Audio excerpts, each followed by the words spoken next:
Welcome everybody. Hey look, take 30 seconds to stand up, let's energise the room, have a bit of a stretch because I know you've been sitting down for a while, so 30 second stretch and I'll get on with this because I know where time is of the essence. That is a picture from where I live, Mount Taranaki. I've got a view of that from my house and it was covered in snow when I left Taranaki and New Plymouth. Just a little bit about me. My early career was spent working in the public health sector, 6 years in a public emergency department. That's where I kind of got interested in information management because in that context, information is critical, life and death. And you certainly get to see people in the extreme, in extreme circumstances. Since then, I've worked in local government, I've worked in central government, I've worked in defence and education, and I was the first records manager at Archives New Zealand.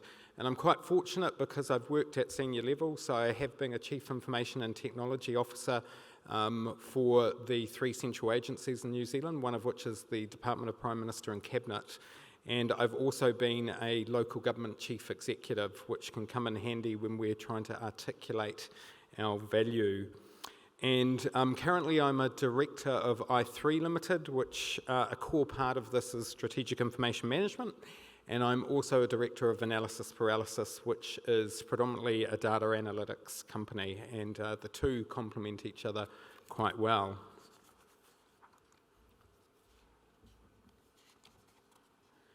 So what's on the agenda today? We're going to be talking about the value of information, and in saying that, that is the value of you as information management professionals and the increasing, now it's a bit of a mouthful, multi-dimensionality of information, and also the need to exercise our strategic mindset and of course what are our future roles and opportunities for information management professionals, and hopefully a few interesting things along the way.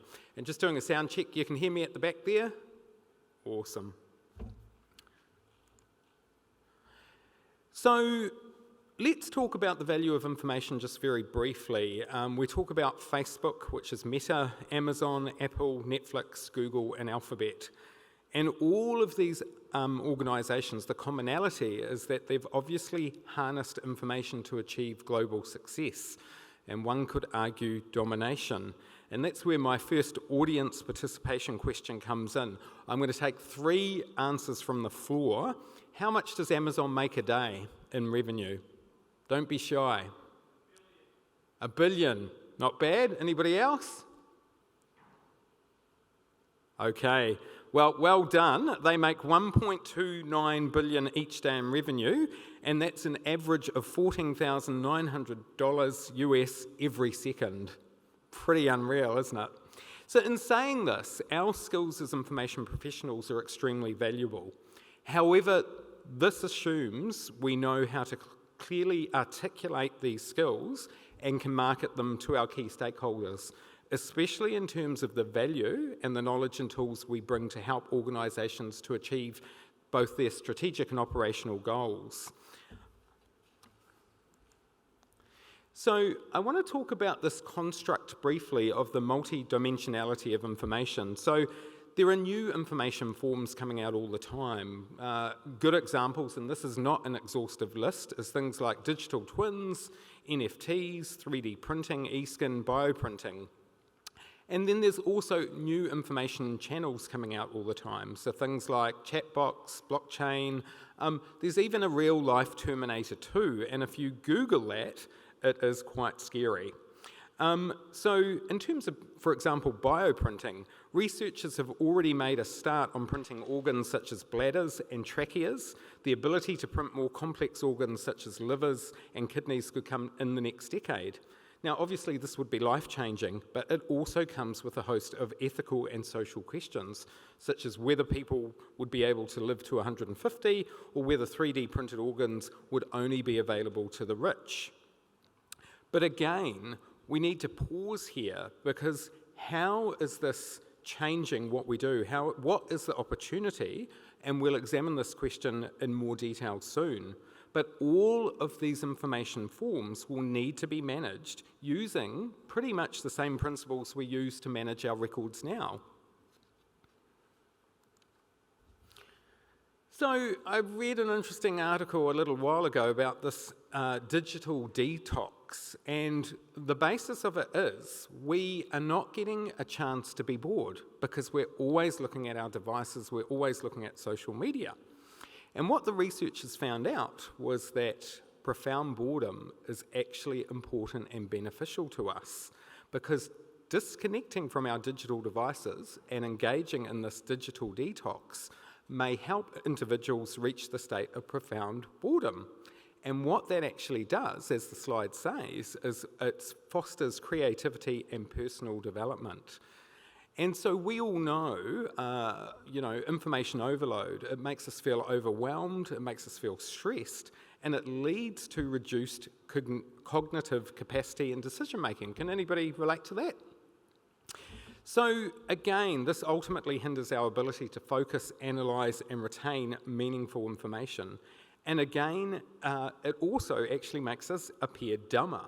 So as information management professionals, we can absolutely address these kind of issues, whether it's an information asset register or identifying vital records, for example.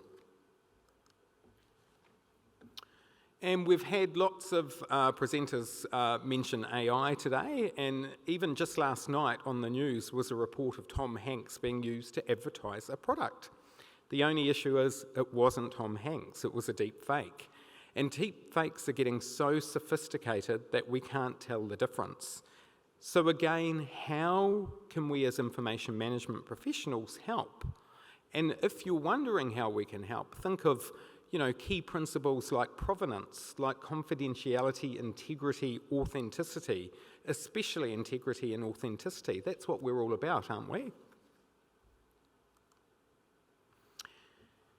And I'll just let you read that slide. So this person is cloning themselves, so you can, for $1 a minute, have an AI girlfriend. Really, really kind of scary and all sorts of connotations in there.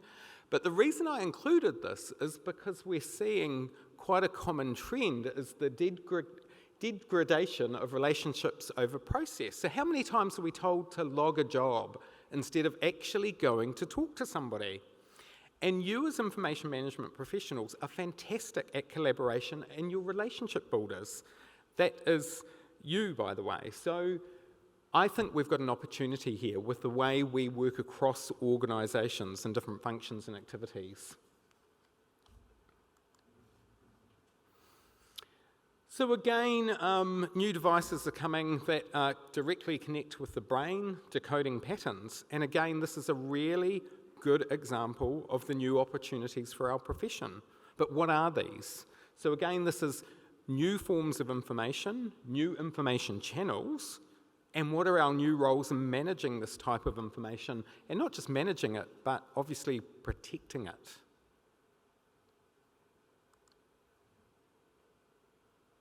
So we have White Island, and it used to be a tourist destination until unfortunately 21 people were on the island when the volcano erupted, killing a number of them. And again, now they have to use satellites to monitor it. But the reason I've included this is it's another great example of information channels. As IM professionals, do we consider these? Another good example is spatial information. How can these information channels and information forms help organisations in solving business problems, achieving organisational goals, and creating new insights? And the question I want to pose to you is, do we have a role in managing these information channels and forms? And if so, what is that role? In New Zealand, we have Rocket Lab, and Rocket Lab was actually the second only private company in the world to successfully launch rockets into space. And they're going to have they do have regular launches. And so all of those satellites collecting all of this information, again, how's it going to be managed? I'm doing really well with time, by the way, so I'll try and not talk so fast now, if that's okay. So I want to pause on these 3 questions, and we're going to answer them, but I want you to think hard and fast about your roles in your organisation. So how do you stay relevant as an IM professional? How do we articulate our value proposition And have the fundamentals changed? And I would probably argue yes and no. There's always shades of grey. Sorry, a second audience participation question. I don't want to pick on anybody here. Now, be honest, hands up, who works for a council? Awesome. I used to work for a council too. I've got a lot of council experience. And I have to apologise because the majority of these examples come from councils. So in my work with clients, I often reflect on these types of real-world case studies as they clearly demonstrate, at the extreme, if information isn't managed well, it can lead to fatalities. So one of these examples was lead in water that people were drinking.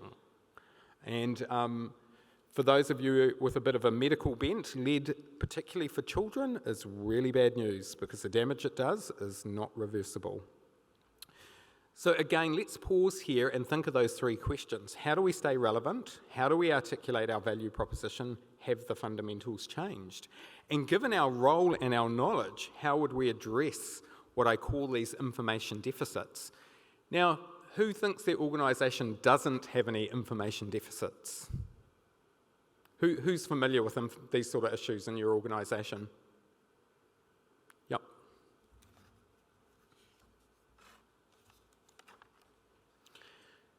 So again, we have our knowledge and tools, and again, this isn't an exhaustive list, but we've got information asset registers that identify high-risk, high-value information. We have appraisal skills. We understand key concepts like provenance, like CIA, like vital records, like knowledge management, and we're connectors. And I missed an important one off there, information architecture. Any archivists in the room? Maybe one down there. So again, it's that magic of records. When you discover an archived record and you can bring it to life with the context that it has been preserved with. And that can be really, really special for people who are doing, say, family history and they didn't know about their relatives or who they were. So really important.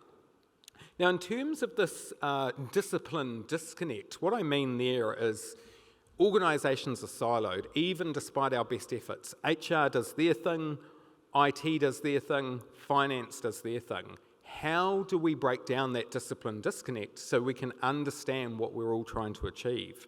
And I think that's a big, big opportunity.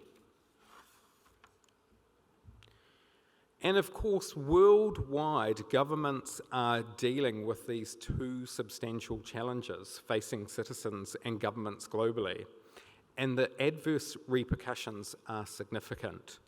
Again, I think personally as IM professionals, we're eminently placed to help address these global challenges.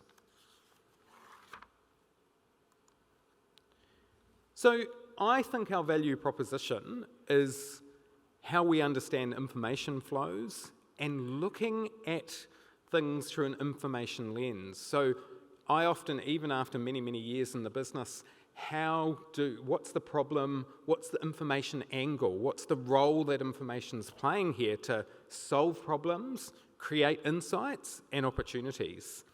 And of course, we all know the benefits of managing information effectively, so I'm not going to read that out.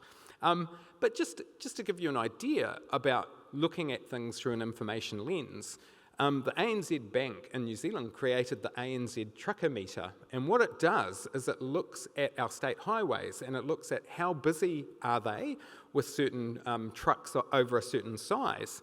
And when they're really, really busy, 6 months later, the economy is doing really, really well. When they're not so busy, 6 months later, the economy starts to slump. Now, how amazing is that? Taking some random data and actually it's a lag and lead indicator. So what opportunities in your own organisation for data that's probably there but we're not using, could you create some amazing insight like that? It's pretty incredible. And that's why I think this developing our information lens and looking at things through that lens is really, really powerful. So just to finish off, I think developing our strategic skills. So that's strategic analysis, and it shouldn't be esoteric. when you boil it down, it's things like being able to assess a current state, things like performing a strategic SWOT analysis, identifying what your strategic and operational drivers are that underpin outcomes, and not making assumptions. If we make assumptions, test those assumptions, being able to do things like perform a gap analysis, develop a future state program of work, and identifying IM principles that reflect organisational drivers and context. And just in terms of the asterisks, so a rich picture to explain that. It came out of soft systems methodology, and it's exactly what it says it is. It's a pictorial representation of a problem domain. In the old adage, a picture speaks 1,000 words, it's a very, very powerful business analysis tool. And fortunately for you, there's an example on my website, so you can go to it. And there's a bit of an explanation and an example. Service posters, one of my favourites. So how many of you have a short poster or a document, one page or less, that explains the services you provide to your organisation? Who has a service poster here? One person, two? The rest of you have homework, 3 maybe. Homework for you people. We have got to articulate our services. And if we do that, and we get our IT folk to do it, and our HR folk to do it, and whoever else needs to do it, we break down that discipline disconnect because we start understanding, I didn't know you provided that service. By the way, is there a service level agreement with that? Is there KPIs? Do you do it on the weekend? No, we don't. So really, really important.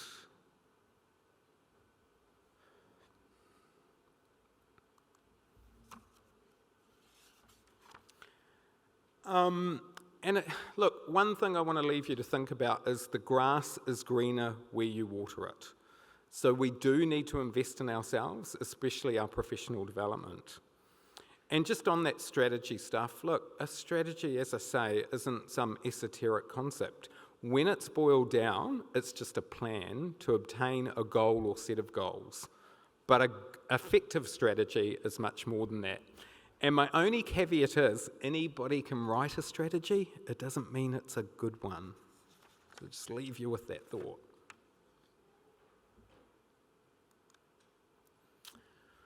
So, almost at the end, I often hear chief executives and their senior leadership teams make this comment about being data rich and information poor.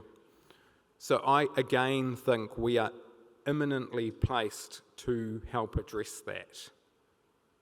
And some of this is hardly surprising to us given the increasing complexity and volumes of information we're dealing with, particularly across now hybrid environments. So we've got on-prem, we've got in the cloud, we've got an M365, we've got containers all over the show. It's a challenge. So I'm really sorry, but I am going to put you to work. You've got homework. Unfortunately, I can't check if you do it, but I want you to think about developing your strategic skills. And again, it's about developing your information lens, solving problems, creating insights and opportunities through effective storytelling. Remember those examples, the lead in the water, all of those other ones. How could information, good records management have solved those problems? And remember, if we don't manage information well, the worst outcome is somebody can die. Where I live in Taranaki, the local hospital lost an internal referral for somebody to get cancer treatment. The gentleman was ringing up every week, where's my appointment? They'd lost the paperwork. He died. So it does happen. So learn new tools. If you don't know what an enterprise data model is, research it. If you don't know what a data dictionary is, have a look at it. Even if you just know what those terms mean, it's a big win. Develop a service poster for your team. How do you clearly, in plain English, articulate your services? And I've got a good example you can find on my website. Brag boards. I forgot to talk about brag boards. So when you do a project or you solve a problem or somebody's pleased with something you've done, develop a little poster, say, hey, this was the problem, this is what we did, and get some stakeholder comment to say, hey, this is awesome. When I inherited a team, when I was working as the CIO for the Department of Prime Minister and Cabinet, They didn't have a big profile in the organisations, but I knew they were doing lots of good stuff. So we developed a couple of brag boards, and that really lifted their profile, but it also motivated the team. Does anybody do that kind of thing? Has anybody done something like a brag board? Couple of nods, yeah, couple of hands. So I want everyone in the room to think today, what's some cool stuff we've done lately? What was the benefit of that? And let's make a brag board. The important thing, though, is to get a stakeholder to put a comment on it. So it's not you blowing your own trumpet. So yeah, practice using tools like rich picture analysis, because they're really, really powerful, and you can use them for lots of different things. And number one, my last one, is stay curious. So what is the information angle to the problem or situation? How can we harness information to solve problems and create insights and opportunities? And in terms of the outcomes we're trying to achieve, really, really important.